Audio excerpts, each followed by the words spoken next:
Il est 20h sur les antennes de la télé Futurs Médias. Mesdames, Messieurs, bonsoir. C'est parti pour les titres de cette principale édition. L'opposition dans la rue le 13 juillet avec ou sans autorisation pour Habib Sy et compagnie soutiennent qu'il n'est pas question d'organiser des élections au Sénégal sans Karim Wade et Khalifa Sall. Les accords de pêche entre le Sénégal et la Mauritanie signés, les pêcheurs de Yoff approuvent.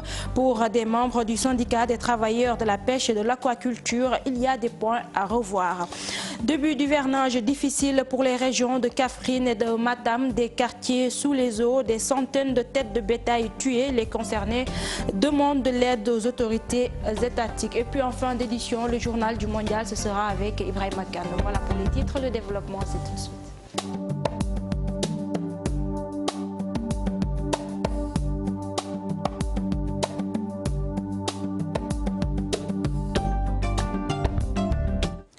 Bonsoir à tous et merci de nous recevoir chez vous. La marche du 13 juillet sur initiative du Front patriotique pour la défense de la République maintenue avec ou sans autorisation. Le FPDR invite en outre toutes les forces vives de la nation à dire non à l'invalidation de la candidature de Karim Wade. Le Front patriotique pour la défense de la République qui faisait face à la presse cet après-midi. Adi Atala y était. Nous y reviendrons certainement avant la fin de cette édition. Le PDS devra trouver un autre candidat pour pouvoir participer à la présidentielle de 2019, selon l'analyste politique Hassan Samb. Le journaliste d'ajouter que Madi Kenyan peut être le plan B du PDS. Mambiram Diouf et Gervais Yao l'ont rencontré. Le PDS se cramponne à la candidature de Karim Wade pour une alternance à la présidentielle de 2019, une position qui risque de faire perdre le Parti démocratique sénégalais, analyse le journaliste Hassan Samb. Cette position me semble assez dangereuse au regard du fait que le temps passe, on est à quelques mois des élections. Si le PDS s'arc-boute sur sa position, cela a l'inconvénient effectivement de décourager un certain nombre de militants qui ne voient pas leur candidat, pour lesquels l'administration dit que le candidat ne peut pas s'inscrire et qui bien sûr risque de se démobiliser. Mais le Parti démocratique sénégalais semble avoir plusieurs cordes à son arc déroulant sa stratégie, c'est-à-dire un plan B. Et parmi les personnalités qui pourraient faire l'unanimité au sein du parti, Maître Madi Kenyan, le technocrate Cheikh Hadjibou Soumaré, ancien Premier ministre sous Maître Abdoulaye Wade, ancien président de la commission de l'UEMOA qui a fait sa rentrée politique sous la bannière de démocratie et république également. Le PDS va certainement penser à un plan B. Les gens agitent le nom de Hadjibou Soumaré, le nom de Madi Kenyan, peut-être Samuel Sarr qui est déjà candidat, mais Samuel est beaucoup plus maintenant proche de Macky Sall. Hadjibou, on ne sait pas trop, parce qu'en tout cas le nom m'a été sifflé par un confrère, et avant même que Hadjibou lui-même ne se prononce. Et je pense que quelque part, peut-être le PDS est en train aussi de peaufiner une stratégie. Et pourtant, le PDS pouvait traverser aujourd'hui une situation meilleure, selon notre analyste, si Karim Wade était resté au pays. L'incohérence du parti est venue du fait que quand Karim est sorti de Rebeuss, semble-t-il, le parti semble être dans une dynamique de complicité avec le régime. Son départ du Qatar relève d'un protocole. S'il n'y avait pas de protocole, Karim ne serait pas sorti de Rebeuss. Et donc, je pense que une fois qu'on a commencé à entrer dans l'incohérence en politique, ça se paye cash. Et c'est ce qui est en train de se passer avec le Parti démocratique sénégalais. Le Parti démocratique sénégalais a-t-il un projet qui tient la route, vu toute la polémique sur la candidature de Karim Wade? Les libéraux, eux, croient fermement être sur une bonne lancée. Mambiram Diouf, merci. Les accords de pêche entre le Sénégal et la Mauritanie signés, les pêcheurs de Yoff s'en félicitent avec un quota de 50 000 tonnes de poissons et 400 licences de pêche. Ils soutiennent que des efforts sont consentis. Par ailleurs, ils appellent au respect des accords signés. Reportage Cher Diop et Gervais Yao. Quelques heures en mer, une pirogue à peine remplie. Ce n'est pas la pêche des grands jours, mais il y a de quoi illuminer le visage de quelques pêcheurs et revendeurs. Quelques paniers de poissons en cette période. Un accord avec la Mauritanie, une promesse de 400 licences de pêche. Le soleil commence à briller et l'horizon plus éclatant. Un vent d'espoir. Vous savez, les difficultés entre le Sénégal et la Mauritanie ont tellement duré Et cela n'a jamais arrangé un pêcheur, aussi bien du côté du Sénégal que du côté de la Mauritanie. Et si toutefois le ministre de la Pêche fait des démarches, vraiment, c'est à saluer. Après la signature, ces pêcheurs exigent le respect du protocole d'accord pour éviter de nouvelles tensions. Est-ce qu'on n'aura pas les mêmes problèmes parce qu'il faut que les accords soient respectés? La Mauritanie a l'habitude de signer des licences, mais plusieurs fois, on te donne des licences qui ne sont pas suivies d'effet. Ce pêcheur, pour sa part, interpelle le gouvernement pour l'augmentation des licences afin qu'ils en bénéficient tous.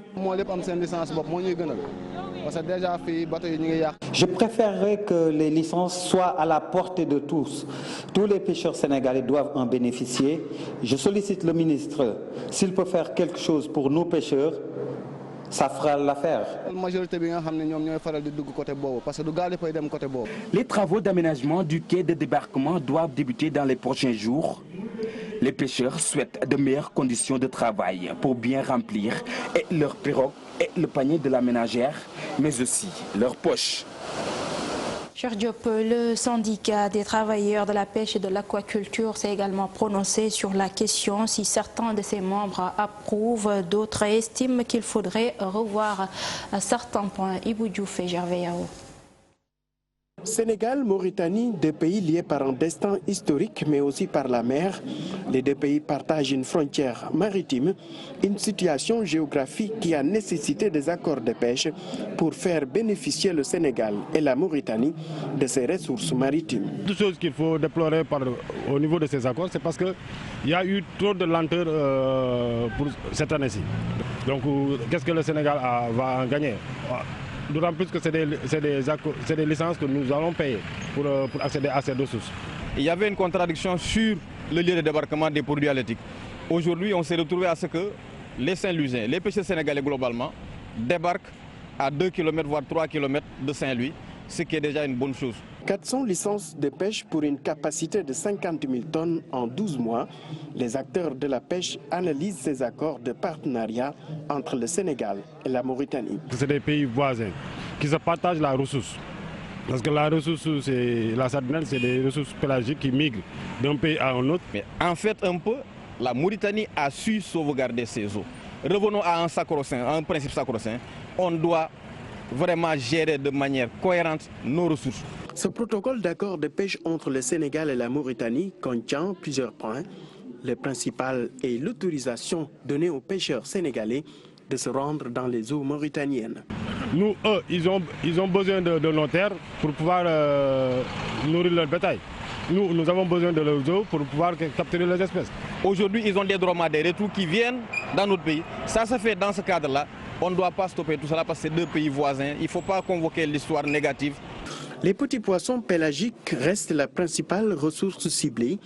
En échange, les Mauritaniens toucheront l'équivalent de 6 500 francs par tonne de pélagique, une somme dégagée essentiellement pour couvrir les frais de procédure de contrôle des quantités pêchées. Les pêcheurs guet-ndariens, eux, exigent la libération de 7 de leurs collègues arrêtés depuis 7 mois après des activités de pêche illégales en Guinée. Ils faisaient face à la presse ce matin. Leur porte-parole, Latir Fall, que je vous propose d'écouter au micro de Ousseynou Diop et Habib Sek. Certes, il faut dire que ça a été un événement malheureux, que nous autres guet-ndariens vraiment regrettons à sa juste valeur, dans la mesure où ils pouvaient vraiment en avoir après des instants diplomatiques. Mais heureusement que nos amis guinéens l'ont bien compris et après amende, ils l'ont libéré. Bon, le pêcheur qui était retenu là-bas. Il faut dire qu'au moment où nous parlons, il y a 7 pêcheurs qui sont retenus dans les prisons de Thiès. Au moment où l'État guinéen, après paiement d'une amende de 16 millions de francs guinéens, ce qui se trouve être l'équivalent de 2 millions de francs CFA, les Guinéens ont libéré les pêcheurs qui étaient retenus à Dakar, en Guinée. Donc nous demandons aux autorités sénégalaises vraiment d'en faire autant avec les 7 autres pêcheurs qui sont actuellement au moment où nous parlons dans les prisons à Thiès. Ils sont des pères de famille, mais parmi les 7, il y a quelqu'un qui a perdu son papa, ça fait à peine 3 mois. Depuis la perte de son papa, il n'a même pas la possibilité vraiment de venir à Guet-Ndar. Il faut dire que l'incident c'était entre pêcheurs guet-ndariens et État guinéen. Maintenant que l'État guinéen aurait tout laissé, aurait tout abandonné, nous demandons vraiment à l'État sénégalais vraiment d'en faire autant. Les autorités devraient davantage communiquer sur la pénurie d'eau à Dakar. C'est l'avis de la société civile et d'autres organisations qui s'activent dans l'eau et l'assainissement. Une rencontre se tient à Dakar. Objectif, réfléchir sur les questions de financement et de gestion de l'eau et de l'assainissement. Compte rendu de cette rencontre avec Dissa Preha et Dili Djemé. La société civile à l'école de l'efficacité dans les financements dans le secteur de l'eau et de l'assainissement, occasion saisie par les participants pour regretter le déficit, sinon l'absence de communication relatif à la pénurie d'eau qui assoiffe Dakar. Effectivement, dans tous les secteurs, dans tous les pays, il y a des manquements. Mais je pense que l'objectif de ce projet-là, c'est un peu de combler ces manquements-là. Et on voit également qu'on peut constater aujourd'hui, comme l'a dit Nongo, il y a des efforts qui sont en train d'être déroulés, notamment sur des difficultés sur l'eau qui est constatée un peu à Dakar. Il y a aujourd'hui le KMS3 qui est en train d'être mis en œuvre et je pense que ce sont les raisons qui font qu'il y a ce problème d'eau qui persiste un peu à Dakar. Et je pense que l'État a donné des échéances, l'État est en train de mettre en œuvre un programme et je pense que d'ici quelque peu, ces problèmes vont être derrière nous. Dans certains quartiers de Dakar et que les gens vivent des difficultés justement pour acquérir de l'eau potable.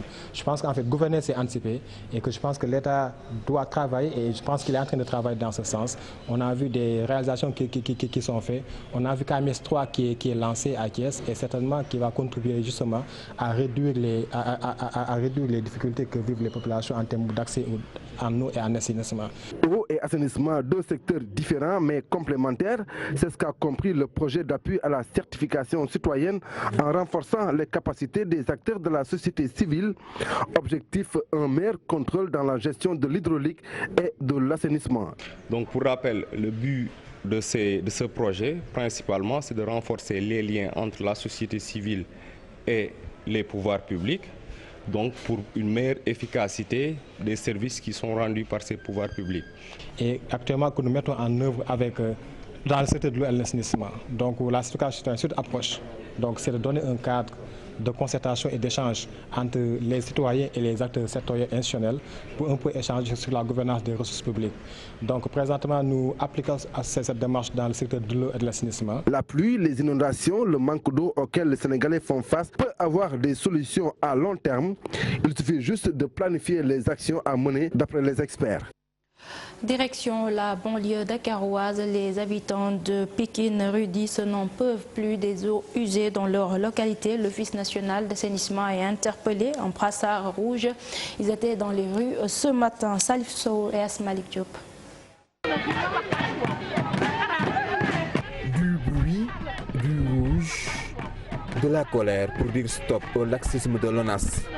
Les eaux usées ont fini de submerger Pikine Khourounar. Nous l'avons vécu dans une durée si longue que finalement on s'est posé la question de savoir pourquoi rester sur place et croiser les bras. C'est ce qui a poussé quand même les populations de ce quartier aujourd'hui à sortir pour manifester leur colère. Ça fait plus d'1 an, vraiment on a des problèmes. Chaque fois quand l'ONAS vient, une semaine, ça cesse. 15 jours après, ça revient. On n'a pas de maire. Le maire Pamdong ne fait rien ici. À la longue, la situation va découler sur un problème de santé publique, craignent les riverains de la route rue 10. Eux disent souffrir. C'est devenu un problème de santé. Vous savez, au moment où on incite les populations à une politique de prophylaxie pour lutter contre le paludisme, n'est-ce pas? Mais vous n'êtes pas sans savoir que ces taux-là stagnants favorisent le développement des moustiques. Les toilettes et autres arrière-cours des maisons sont submergées aussi par les eaux usées. Je viens de construire une nouvelle maison. Les toilettes ne sont plus fonctionnelles à cause des eaux usées. Mes moutons même sont tués par cette eau. Je suis malade. Nous craignons le pire des maladies telles le cancer. L'économie locale non plus n'est pas épargnée. Je gère une gargote, allez-y voir. Je n'arrive plus à vendre. Depuis le refoulement des eaux usées sur la chaussée, je ne vois plus de clients. Et l'argent que j'ai gagné me permettait de payer le loyer, d'entretenir ma mère, mes enfants et subvenir à mes besoins. Aidez-nous s'il vous plaît. Réglez-nous ça. Le préfet de Pikine s'est déplacé sur les lieux. Son intervention n'a pas calmé les nerfs Au contraire. Prochaine étape, on va barrer la route nationale. Le réseau d'assainissement de cette partie de la banlieue de Dakar est vétuste. Tivaouane, Diacksao, les bassins de rétention des eaux pluviales non clôturés inquiètent les populations. Elles craignent pour la santé de leurs enfants. Elles l'ont fait savoir ce matin en sitting. Jacqueline Ndiaye, que je vous propose d'écouter. Nous sommes confrontés à un très grand problème. Un problème qui fait de telle sorte que nous tous ici présents, nous voulons interpeller et les autorités locales et les autorités administratives. Notre quartier a récemment fait l'objet d'un déguerpissement et nous avons eu à bénéficier après ce déguerpissement d'une voie et de 2 bassins de rétention à ciel ouvert qui n'ont pas été clôturés comme ils se doivent. Comme vous pouvez le constater, la plupart des riverains sont des enfants. Et comme vous aurez à le constater également, la muraille ne fait même pas 2 mètres. Les enfants peuvent facilement aller de l'autre côté, ce qui pose un problème de sécurité pour cette population. Nous avons fait une pétition et nous avons eu à peu près 160 signatures. Nous comptons interpeller les autorités locales, le sous-préfet et la préfecture. Mais regardez, nous sommes confrontés à un stationnement illégal des camions gros porteurs qui font presque un tapage nocturne parce qu'ils ne sont là que la nuit. Et vous aurez à le constater également, c'est des conteneurs vides qu'on nous laisse ici. Et nous ne savons pas ce qu'il y a dans ces conteneurs. C'est un grand cri de cœur que tous les riverains qui sont en face de ce bassin interpellent les autorités locales, les autorités administratives. Je vous le disais dans les titres, à Kaffrine, les premières pluies ont fait d'énormes dégâts. Les quartiers Kaffrine 2 et Diamaguène sont sous les eaux. Même les écoles ne sont pas épargnées. Les populations se demandent où sont passés les milliards annoncés pour la gestion des inondations. Le gouvernement est donc interpellé. La correspondance d'Ibrahima Diamé. Les toutes premières pluies plongent encore la commune de Kaffrine dans les inondations. Les interpellations des habitants des quartiers inondables n'ont pas amené le gouvernement à trouver des solutions définitives à ce phénomène. C'est le même sinistre des années précédentes qui s'est encore reproduit. Chaque année, les populations de Kaffrine ont crié leur ras-le-bol par rapport à la négligence de l'État, par rapport donc aux difficultés que nous vivons, ou bien les difficultés que nous posent ces inondations. À côté des maisons, les écoles également sont prises d'assaut par les eaux pluviales. À l'école 5 par exemple du quartier Diamaguène Centre où l'on se prépare pour les compositions, les salles de classe sont envahies par les eaux. Chaque année, nous envoyons un cri de cœur dès les mois de mai, même avant. Mais à chaque fois, vous voyez que c'est la léthargie. Il n'y a aucune réaction par rapport à ça. Il n'y a aucune solution qui est apportée. Et vous voyez que encore cette année, on est encore sous les eaux.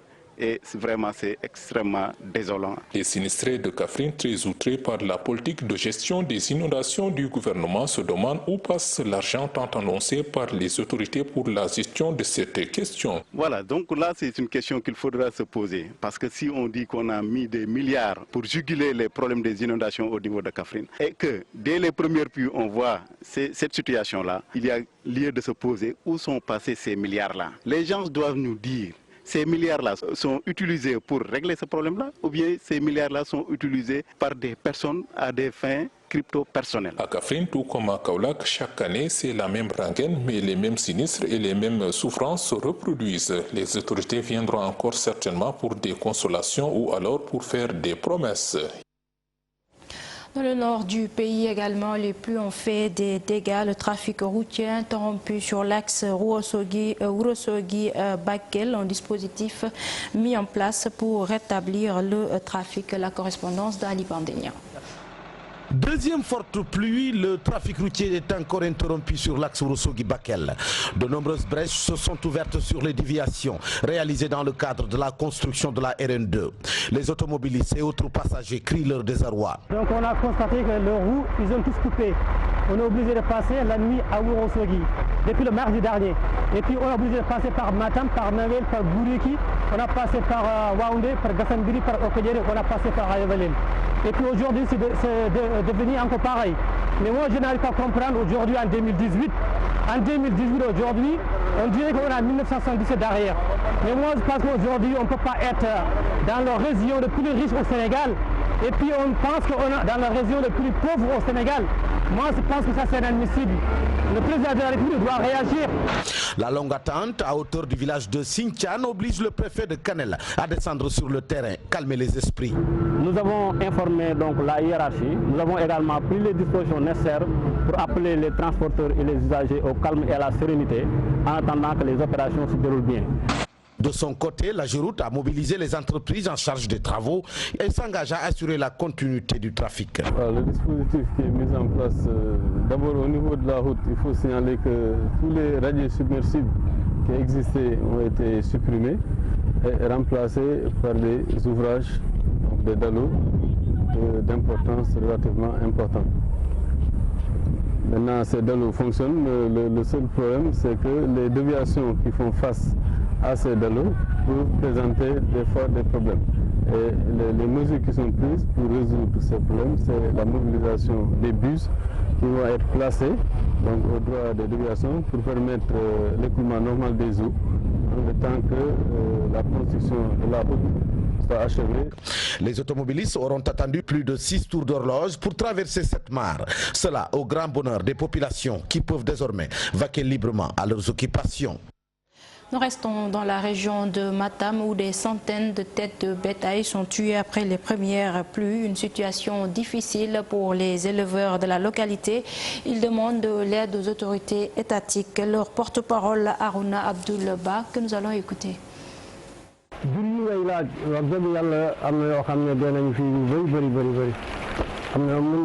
Nous avons enregistré beaucoup de pertes dans le cheptel. Vous êtes venus voir, les images sont là. Les petits ruminants en particulier. Ici à Sinthioumbal, pratiquement tous les éleveurs ont perdu.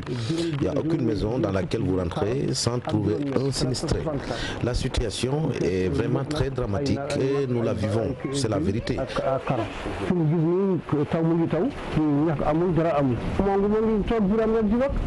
Nous avons entendu certaines autorités tenter de minimiser les pertes, mais c'est parce qu'ils sont restés dans leur bureau à Dakar. Ils ne sont pas descendus sur le terrain. Mais il suffit juste de faire un tour ici pour comprendre que nous sommes sinistrés. Nous savons également l'origine de notre problème, parce que le bétail a souffert cette année du fait du manque de pâturage, mais la première pluie qui est tombée sur Matam est venue baisser le climat de manière extraordinaire. Et aujourd'hui, nous avons encore peur parce qu'au moment où nous parlons, il est en train de pleuvoir et vous avez également constaté qu'il fait très frais. C'est pourquoi l'avenir est très sombre pour nous, éleveurs de Matam.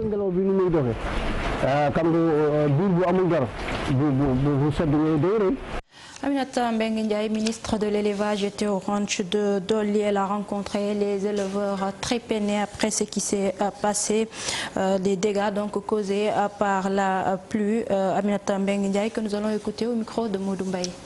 À travers les éleveurs qui sont dans le département de Linguère, à travers tous les éleveurs qui ont été touchés à l'occasion des dernières pluies qui ont occasionné pas mal de décès d'animaux, particulièrement au niveau des petits ruminants. Nous sommes avec la gendarmerie, les autorités administratives au niveau local, les autorités également des communes, différentes communes et des départements, en train de finaliser le recensement du cheptel, vraiment qui a été décimé à cette occasion. On voudrait convier tout le monde à aller vers l'assurance agricole. C'est important. C'est un outil pour la promotion de l'élevage et je pense que vraiment tous les éleveurs vont devoir donc assurer leur cheptel. Et en cas de mortalité, ou en tout cas en cas de sinistre ou de catastrophe ou quoi que ce soit, l'assurance leur rembourse. Je pense que cela est important. Pluviométrie au centre, nord et sud du pays. L'Agence nationale de l'aviation civile et de la météorologie note une instabilité à Dakar. Il y a des risques de pluie ce jeudi selon le prévisionniste Tidjane Diédiou. Nos reporters Maïmouna Ndiaye et Tierno Laurent Mendy l'ont rencontré. Pluie et orage, conditions favorables. La prévision météorologique de la semaine est ainsi ficelée. On notera une instabilité sur presque les localités sud et centre du pays, donc surtout la Casamance où on aura des pluies et orages Ils sont attendus au courant de cet après-midi allant à demain matin. Donc également au centre du pays, on a également la zone de Kaolack, Kaffrine, Tamba, jusqu'à probablement Dakar, des possibilités sur Dakar au courant de cette nuit, sur Dakar et probablement la zone nord. Là, c'est des extensions. Donc, parce que même le matin, on a eu à enregistrer des pluies faibles au niveau de Saint-Louis. Au centre du pays, la situation de la semaine est même chiffrée. On a eu 41,2 mm à Nioro. Il y a aussi Kaolack qui a enregistré 15,6 mm. Il y a Goudiri qui a eu 15,2 mm. Fatick a eu 19,5 et Bakel 19,7. Des prévisions sont aussi faites en mer. Pour la mer, les conditions probablement restent favorables à la navigation, sauf que on va toujours suivre parce que si toutefois, vu qu'on est en période d'instabilité, il se peut qu'on ait par exemple une ligne de grain ou quelque chose, un système accompagné de vent. Et là, on signale, mais probablement les conditions restent favorables pour la navigation. Résidus de nuages à Saint-Louis, risque de pluie à Dakar, des activités pluvio-orageuses que la NACIM compte suivre de près. Aux pêcheurs, par exemple, ils vont continuer de recevoir des alertes SMS. Marche des populations de Mboro, elle réclame un centre de santé. Un autre point soulevé, le problème de l'emploi des jeunes en fait qu'elles ne comprennent pas vu que leur localité est entourée de grandes entreprises. Cheikh Anta Diop et Seyla Tia. Ils étaient plusieurs milliers de marcheurs composés pour la plupart de jeunes et de femmes à emprunter les artères de la commune de Mboro pour se désoler des maux dont souffre cette paisible localité des Niayes. Il est illusoire de se développer sans un hôpital de référence, surtout dans une zone fortement marquée par la pollution émanant des entreprises chimiques et minières qui entourent la ville. L'exploitation minière par les ICS pose de réels problèmes environnementaux. Toutes les communes de la zone en souffrent. Un hôpital de niveau 1 dans la zone aiderait surtout à soulager nos pauvres parents retraités des ICS et donc la présence à cette longue marche témoigne de leur adhésion aux préoccupations que nous portons. Pourquoi devons-nous, nous, population des communes de Mboro, Darokhoudoss, Taïba-Ndiaye et Meouane, souffrir de manque d'emploi malgré la présence dans notre zone de si grandes entreprises? La plateforme Mboro SOS exige un nouveau découpage de la commune qui s'étouffe, s'essouffle du fait de l'affectation de ces terres à la commune de Darokhoudoss. Face à une croissance urbaine de 8,34% liée à la présence des entreprises, à l'attractivité de la zone maraîchère combinée au dynamisme des activités touristiques et maritimes, Mboro peine à supporter ces 30 000 âmes à cause d'un découpage qui ne lui donne que de 3,1 km² de superficie. C'est avec un concert de klaxons et de sifflets ponctué d'un tintamarre de cris de détresse que les manifestants ont regagné l'hôtel de ville où ils ont remis un mémorandum au premier magistrat de la ville de Mboro. Les inspecteurs de l'éducation nationale en service dans la région de Ziguinchor vont dérouler leur 4e plan d'action. Ils vont boycotter les activités de contrôle relevant de leurs fonctions. Ils réclament de meilleures conditions de travail. Ils faisaient face à la presse ce matin. Leur porte-parole, Tiendela Fall, que nous allons écouter au micro de notre correspondant Boubacar Diassi. Nous avons donc convoqué ce point de presse pour donc informer l'opinion de la situation. On est au 4e plan d'action qui a été déroulé depuis le 25 dernier et qui se poursuivra les 5, 6 et 7 juillet prochain. Il se décline en 3 points. D'abord, il y a la poursuite du gel des examens professionnels de l'élément du préscolaire au moins secondaire en passant par l'élémentaire et l'enseignement professionnel. Mais également le gel de tout ce qui est activité relative à la supervision des élèves maîtres au niveau des écoles d'application, mais également tout ce qui est encadrement et contrôle assuré par les inspecteurs qui sont au niveau des IEF, mais également au niveau des instructions d'académie. Vous n'êtes pas sans savoir que dès le contrôle de l'administration sénégalaise, les inspecteurs de l'éducation nationale sont les plus lésés, sont les moins lotis, comparativement à leurs collègues qui sont dans les autres secteurs. C'est pourquoi nous combattons cette injustice qui nous est donc réservée et qui ne saurait prospérer. Je vous le disais tantôt, la marche du 13 juillet sur initiative du Front patriotique pour la défense de la République maintenue avec ou sans autorisation. Le FPDR invite toutes les forces vives de la nation à dire non à l'invalidation de la candidature de Karim Wade. Habib Sy et compagnie faisaient face à la presse cet après-midi. Le compte-rendu de Adiatala Djidjemé. Debout comme un seul homme, les membres du Front patriotique pour la défense de la République ont décidé de fédérer leurs forces pour s'opposer à l'invalidation des candidatures de Karim Wade et de Khalifa Sall, laquelle invalidation qu'ils assimilent à de la forfaiture. Et c'est ça que nous allons refuser. Nous ne l'accepterons pas parce qu'ils veulent continuer par le système de parrainage en sus d'avoir en quelque sorte prise des décisions juridiques pour empêcher ces deux candidats dont je vous ai parlé. Ils vont tenter par le système de parrainage d'essayer de limiter la présentation à l'élection présidentielle d'autres candidats à l'élection présidentielle.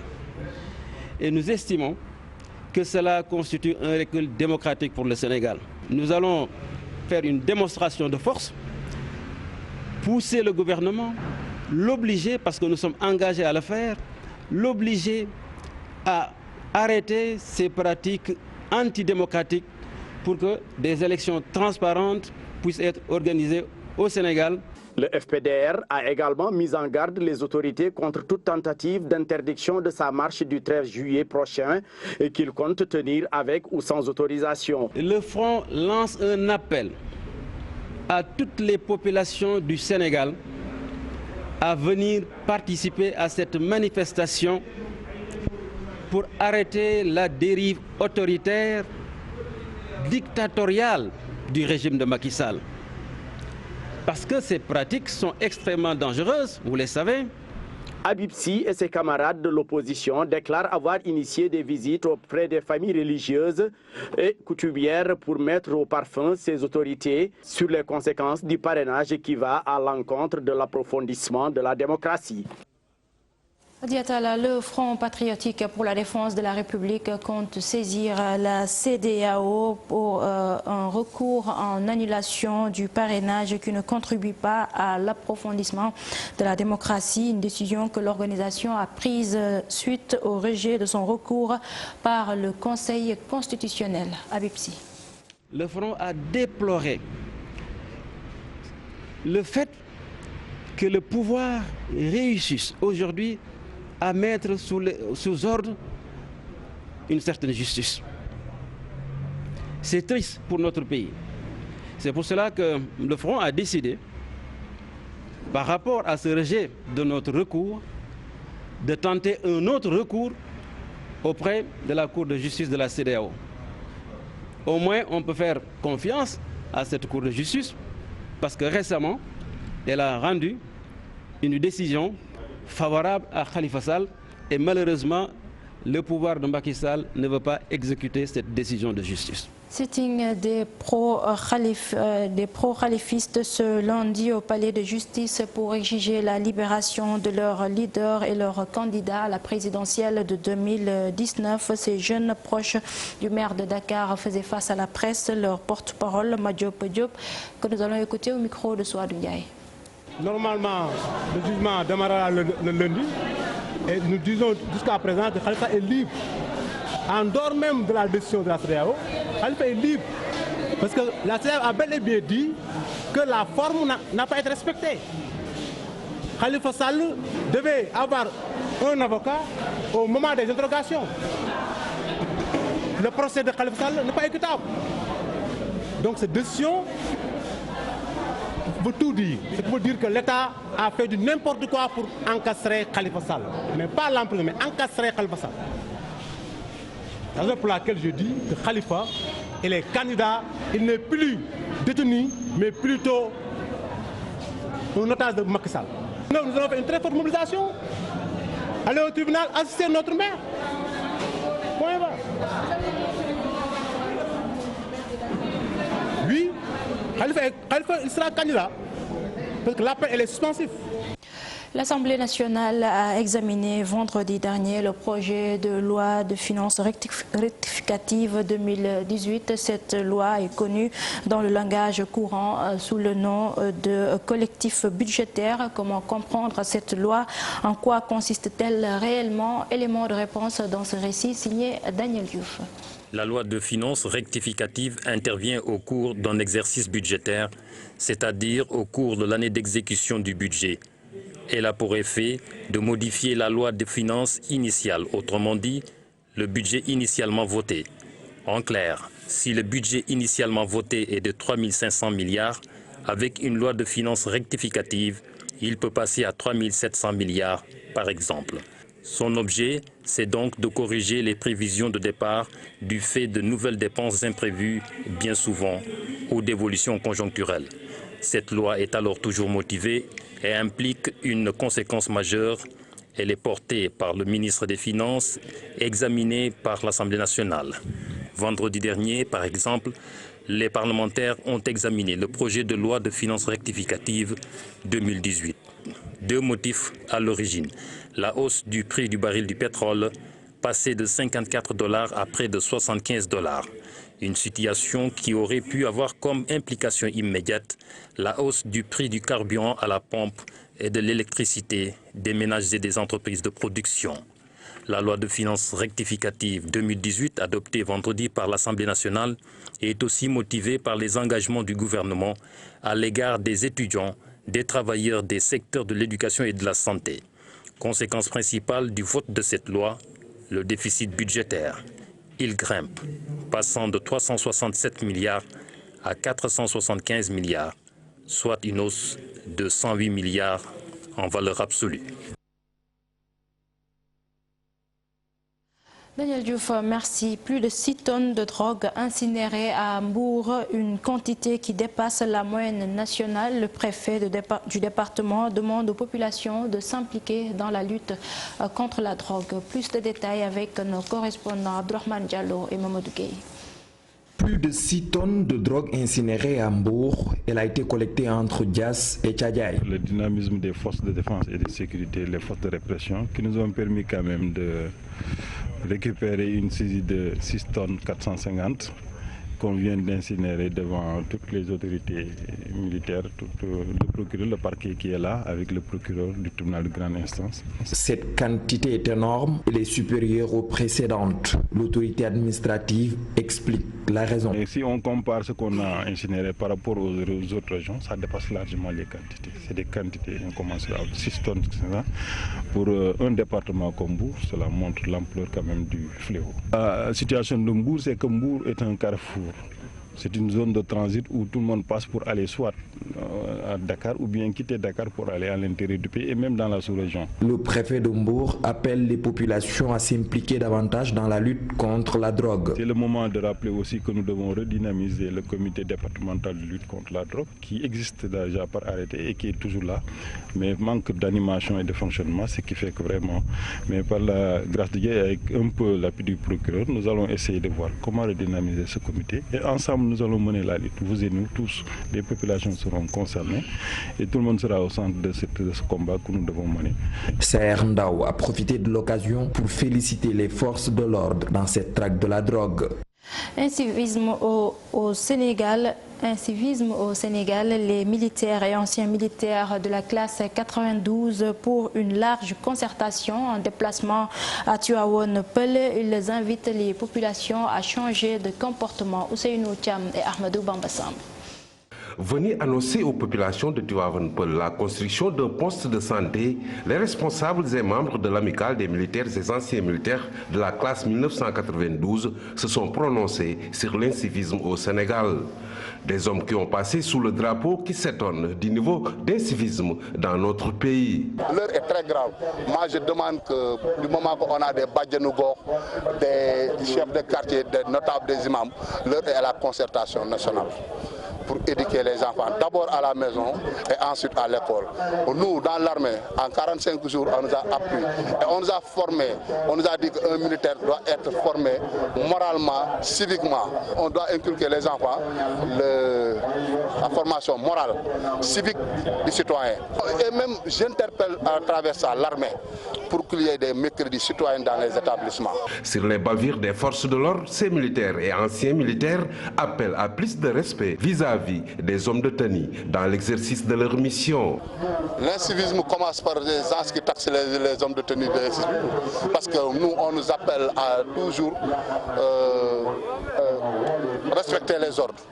Quand quelqu'un te défend, toi tu dors, tu fais ce que tu veux. Lui, il te dit ça c'est pas bon, tu dis que c'est bon. Tu es même prêt pour l'agresser, mais le gars il n'a qu'à se défendre. Cependant, je suis contre les bavures. Sur le poste de santé que l'amicale veut construire à Tivaouane-Peulh, ces derniers veulent un accompagnement de l'État sur ce projet, mais aussi sur la réinsertion sociale des anciens militaires.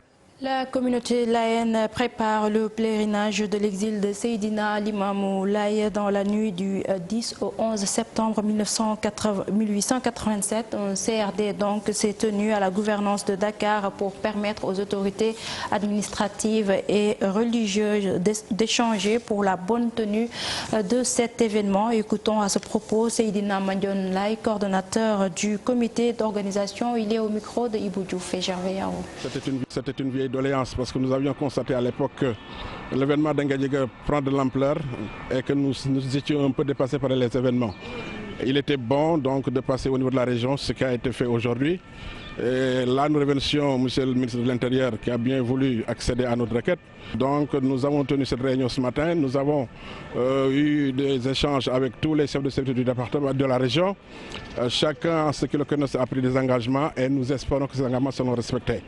Et au moment de l'évaluation, certainement, nous pourrons vous dire est-ce que tout a été fait, ce qui a été fait et qu'est-ce qui reste à faire. Parce que si nous quittons le département pour aller à la région, forcément, nous demandons beaucoup plus de moyens. Donc, c'est à tous les niveaux. Donc, je crois que c'est ce que nous attendons de l'État pour faire un événement de dimension internationale et pour que nous puissions avoir vraiment un pèlerinage d'un des meilleurs événements de la communauté laïenne. C'est la fin de cette édition. Merci de l'avoir suivi. Ibrahim Makan sera là dans quelques instants pour le journal du Mondial. Quant à moi, je vous retrouve demain. Bonsoir.